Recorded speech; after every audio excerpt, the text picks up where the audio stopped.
All right, YouTubers, I'm back again to give you the follow-up video on my 2024 V100 Stelvio and my Nitron shock. With no further ado, let's get to it. So we got here is the Stelvio.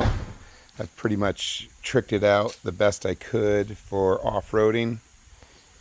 That's what I bought the bike for. I have had Andriani USA, thank you to David and Luciano for hooking me up with a fork kit customized to my body weight, and I'm a big boy. I'm 250 without my gear. And this Nitron, in collaboration with me, David, Luciano, Nitron, I guess Andriani USA, we got together with my bike a few months ago, designed a shock, and when we got it back, it was beautiful. But what we didn't anticipate was this Hepco and Becker rack. I'd added that when they were designing the shock. I kind of sprung that on them. So when they got the shock back, there was definitely some interference because of the way they ran the bladder and stuff.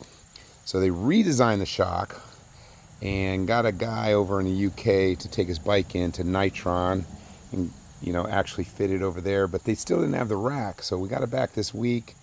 The shock's absolutely beautiful. It performs beautifully.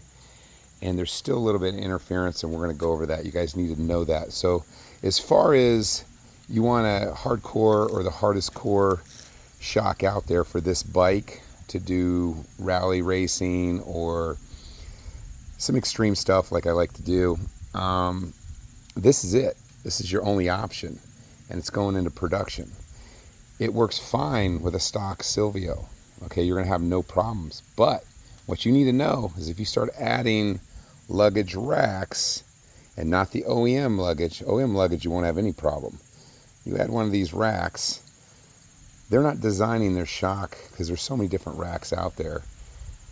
What you need to know is you're going to have to modify it, and let's go over that. So real quick, I got some beautiful machine pieces here on the shock.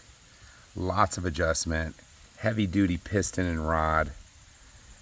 This is your compression adjustment, just beautiful billet aluminum with nice knurling and stuff. This is your reservoir and your compression speed nut, and this is where we had the issue. You look right here, it boogered on this frame, right up under here where it's marked. We're gonna get a better shot of that. We dented it. See that dent right there? We actually dented it thinking that'd make enough clearance for it. So we dented that, took it on and off. They have a nice pothole type jump thing in front of their factory over there. And at 10 mile an hour, no problem. 15 mile an hour, no problem. 20, 25. And actually there was no problem before we dented it up to about 25 mile an hour. At 25 mile an hour, we got that interference. So we remedied it, tried to remedy it by putting the dent in it. And I took it out, and at 20, 25 mile an hour, no problem. It resolved it. But then I was like, you know what? I'm gonna be running harder than that. I mean, I run down some of these crazy roads 45 mile an hour.